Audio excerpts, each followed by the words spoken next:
বিদেশের মাটিতে যদি আসার পরে দেশীয় কোনো পণ্য যদি দেখা যায় যে বিদেশের কোনো মার্কেটে আমাদের বাংলাদেশি কোনো পণ্য চলতেছে, তাহলে দেখলেই মনটা অনেক শান্তি লাগে, অনেক ভালো লাগে। এই যে লাচ্চা সিমাই, প্রাণ কোম্পানি লাচ্চা সিমাই, এটা কিন্তু কুয়েত। প্রাণ কোম্পানির লাচ্চা সিমাই কুয়েতের মাটিতেও পাওয়া যায়। শুধু লাচ্চা সিমাই না, আরও অনেক আইটেম পাওয়া যায় এই কুয়েতে। যখন নিজের দেশের যখন অন্য বাইরের রাষ্ট্রে যখন পাওয়া যায়, তখন বুকের ভিতরে মানে কেমন যেন একটা মোচড় দিয়ে ওঠে, অনেক মানে একটা অন্য রকমের অনুভূতি। এই যে প্রাণের হলুদের গুঁড়া, এখানে মশলা আইটেম প্রাণের অনেকগুলাই, যতগুলো আইটেম আছে প্রাণ কোম্পানির মশলা সম্পূর্ণ আইটেমই এখানে পাওয়া যায়।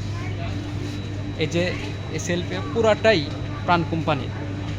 শুধু প্রাণের না, সাথে রাঁধুনি, স্কোয়ারের রাঁধুনিরও আইটেমও এই কুয়েতের মাটিতে পাওয়া যায়।